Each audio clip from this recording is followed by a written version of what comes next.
Visi kepala sekolah. Siapa yang disupervisi? Guru.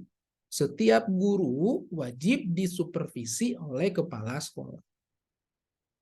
Untuk apa supervisi? Sama dengan koordinasi tadi, supaya mencapai tujuan pendidikan. Supaya mencapai tujuan pendidikan, supaya mencapai visi misi tujuan sekolah, maka harus dikontrol, diawasi. Tentu yang mengawasi adalah pimpinan langsung, dalam hal ini kepala sekolah. Nah, itu ada di level sekolah. Jadi kalau nanti Anda jadi guru, jangan takut.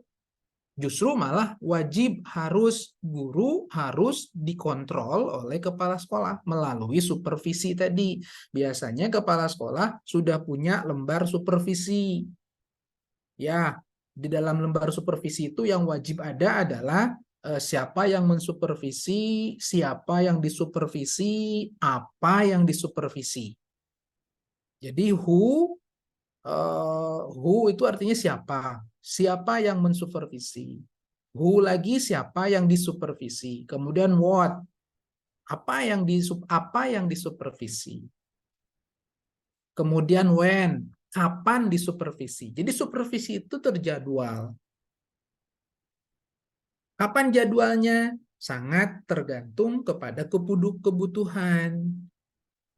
Kalau kebutuhannya supaya ingin lebih tercapai tujuan pembelajaran, maka supervisi dilakukan semakin sering, semakin bagus supervisi. Tapi bukan tiap hari juga ya. Memang kepala sekolah nggak ada kerjaan apa. Di kepala sekolah banyak kerjaan. Biasanya itu bisa 2 minggu sekali, artinya sebulan 2 kali. Sebulan 2 kali. Ya, atau sebulan sekali paling minimal. Setiap 4 kali, setiap 1 bulan disupervisi. Siapa tahu guru punya masalah, tentu harus koordinasi.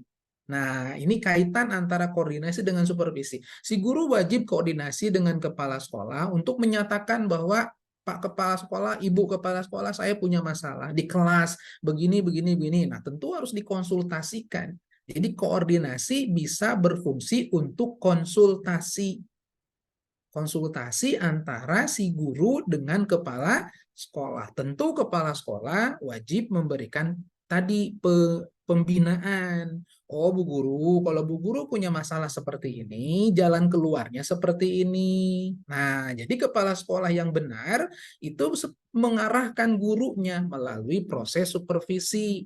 Supervisi dilakukan sebagai bentuk dari koordinasi antara pimpinan dengan bawahan. Kepala sekolah pimpinan, guru sebagai bawahan. Nah, itu harus dilakukan ya. Nah, di dalam supervisi tadi ini menjadi kelemahan sebetulnya. Kelemahan yang terjadi di lapangan itu kepala sekolah sangat jarang, bahkan ada yang tidak pernah melakukan supervisi kepada guru-gurunya. Jadi terkadang di lapangan itu segen. Nah, ini yang jadi budaya timur gitu ya. Budaya di timur itu seperti itu.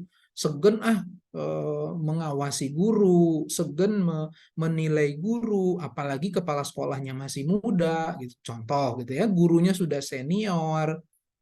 Itu sangat segan sekali, tapi itu menyalahi aturan. Kalau kepala sekolah tidak melakukan supervisi, kepala sekolahnya salah gitu. Yang salah bukan guru, yang salah adalah kepala sekolah. Karena tugas supervisi ada di seorang pimpinan atau di kepala sekolah. Kemudian sekolah disupervisi juga tadi ya. Siapa yang mensupervisi sekolah? Pengawas. Biasanya di kabupaten kota macam-macam, ada pengawas, ada penilik. Pengawas biasanya mengawasi taman kanak-kanak. Penilik biasanya mengawasi PAUD. Sebetulnya sama, fungsinya mengawasi dan membina. Supervisi dilakukan oleh pengawas kepada kepala sekolah. Jadi kepala sekolah pun ada pembinanya. Siapa yang membina? Pengawas. Gitu.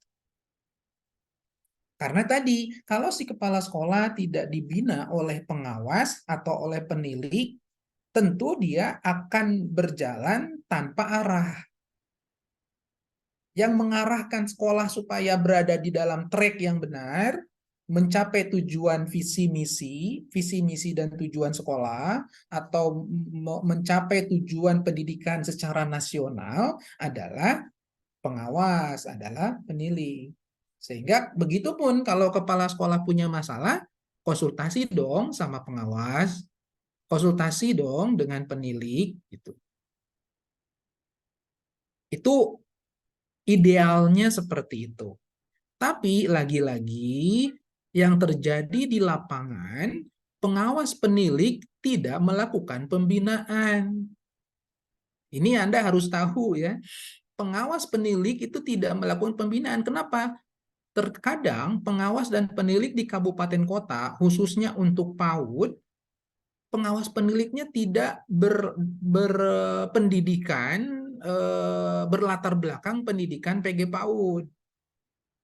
Kebanyakan pengawas itu diambil dari kebanyakan ya, walaupun ada beberapa kabupaten kota yang pengawas peniliknya sudah lulusan PAUD. Contoh, ada guru, ada kepala sekolah SD atau guru SD, guru SMP yang sudah senior, kemudian sudah mentok di kepala sekolahnya, pindah dia menjadi pengawas. Lulusan PGSD menjadi pengawas di PAUD. Tentu nggak ngerti dengan pendidikan di anak usia dini. Kenapa? Pengawasnya lulusan PGSD gitu. Nah itu banyak tuh di kabupaten kota Anda itu. Ya saya sudah keliling Sumatera Barat ya. Dari ujung mana itu saya udah keliling. Damasraya lah, ke Agam yang jauh-jauh, ke Solok lah, ke apalagi yang dekat-dekat Padang. Saya tahu betul pengawas penilik tidak berlatar belakang pendidikan S1 PG PAUD. Walaupun sekarang sudah mulai banyak ya, sudah mulai minimal S1-nya dia PGSD, tapi S2-nya ngambil di kita, ngambil S2 PAUD, lulus dia jadi pengawas. Atau dia pengawas, sudah jadi pengawas, tapi lulusannya S1 administrasi pendidikan contoh. Ngambillah dia S2 pendidikan, S2 PAUD. Lulus dia lulusan kita. Alhamdulillah sudah mulai beberapa orang pengawas penilik ngambil S2 PAUD. Sekarang sudah mulai. Kebetulan sudah ada S2 PAUD di kita ya, di UNP. Nah itu, tapi kebanyakan pengawas penilik itu tidak berpendidikan S1-nya PG PAUD. S2-nya pun kadang MM gitu ya. S2-nya pun kadang MPD, tapi MPD-nya bukan dari PAUD. Nah itu jadi masalah di lapangan. Nanti Anda akan ketemu ketika Anda sudah terjun di lapangan menjadi guru PAUD atau bahkan jadi kepala sekolah, pengawas penilik itu tidak melakukan pembinaan, tidak melakukan supervisi. Datang sih datang karena harus ya, pengawas penilik itu diwajibkan oleh Dinas Pendidikan untuk datang ke sekolah mensupervisi. Tapi apa yang mereka lakukan? Biasanya gitu ya, tapi mohon maaf, biasanya ya cuman ngobrol-ngobrol, makan-makan gitu. Kalaupun apa kadang arisan gitu. Itu terjadi di lapangan. Walaupun tidak semua ya, saya tidak menyatakan semua pengawas seperti itu, tidak menyatakan semua penilik seperti itu. Terkadang mereka itu membawa lembar supervisi, tapi sebatas formalitas. Yang penting saya sudah monitoring. Nah, bahasa mereka begitu. Jadi kalau ditanya, Ibu pengawas lagi di mana? Lagi monitoring. Di mana? Udah TK Anu. Apa yang dimonitor? Nah, kadang nggak tahu itu apa yang dimonitor gitu ya. Itu terjadi di lapangan. Itu realitasnya. Idealnya seperti yang tadi saya jelaskan. Pengawas, penilik PAUD datang ke sekolah PAUD, dia mengsupervisi apa yang ada masalah, temuan masalahnya apa, tentu si pengawas memberikan pembinaan. Oh, kepala sekolah seharusnya kurikulum PAUD itu seperti ini. Nah, harusnya pengawas penilik itu menguasai kurikulum PAUD gitu. Contoh yang di supervisinya adalah kurikulum. Nah, terkadang kurikulum udah betul, terserah si PAUD-nya udah membuat kurikulum, tapi pengawasnya nggak ngerti. Kadang coret-coret yang penting formalitas aja, coret-coret tanda tangan aja. Itu yang terjadi di lapangan. Nah, jadi koordinasi dengan supervisi itu tidak bisa dilepaskan. Koordinasi, salah satu bentuk koordinasi adalah supervisi. Supervisi bagian dari koordinasi. Ya, kemudian koordinasi tadi sudah saya jelaskan, level makro itu dari Kementerian Pendidikan dan Kebudayaan, level makro ya. Kemudian level makronya lagi adalah Dinas Pendidikan di kabupaten kota, itu masih level makro. Kemudian level meso itu ada di sekolah. Sekolah itu levelnya meso. Level mikro itu ada di guru. Guru sebagai level mikro. Jadi makro, meso, sama mikro. Makro, meso, sama mikro itu harus terjalin koordinasi.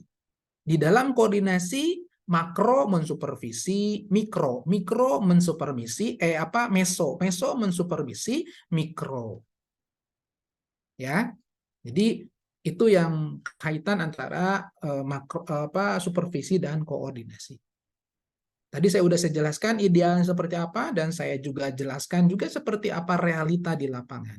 Realita di lapangan perlu Anda tahu karena Anda akan terjun di lapangan. Akan terjun di dunia pendidikan, khususnya di PAUD nantinya. Ada berita gembira bagi Anda bahwa S1 PG PAUD itu boleh, sekarang ini sedang ramai, boleh ngajar di S1 dan di S1. Boleh ngajar di kelas 1 dan kelas 2 SD. Nah, ini berita gembira bagi Anda. Sekarang ada masa transisi. Jadi lulusan S1 PG PAUD tidak hanya mengajar di PAUD saja. Tidak hanya ngajar di TK. Tapi sekarang boleh ngajar di kelas 1 SD dan kelas 2 SD. Karena pemerintah sudah memutuskan bahwa kelas 1, kelas 2 SD itu masih harus pembelajaran dengan pendekatan kepaudan. Disebutnya masa transisi. Nah, sekarang Dinas Pendidikan sedang melatih mensosialisasikan tentang peraturan ini. Jadi ini berita gembira bagi Anda, semangat Anda jadi mahasiswa PG PAUD, bahwa nanti peluang untuk jadi guru PAUD dan guru SD itu terbuka bagi Anda. Ya, sekarang ini saya kemarin baru pulang dari Pasir Pangarayan, ketemu sama bupatinya juga, cerita bahwa bupati menerima P3K lulusan S1 PG PAUD ditempatkan di kelas 1 dan kelas 2 SD. Aduh, banyak sampai ratusan ya, ratusan. Nah, itu luar biasa. Nah, ini jadi berita gembira. Kemudian kemarin juga ketemu saya di Balai Besar Penjaminan Mutu Pendidikan, Kepala Dinas Pendidikan dikumpulkan oleh Kepala BBPMP mensosialisasikan bahwa kelas 1 2 SD wajib gurunya diberikan pengetahuan tentang kepaudan. Pendekatan pembelajarannya harus seperti guru PAUD gitu. Tidak lagi seperti dulu-dulu, kelas 1, kelas 2 itu harus bisa membaca, bisa menulis, bisa berhitung, dan seterusnya. Justru malah kelas 1, kelas 2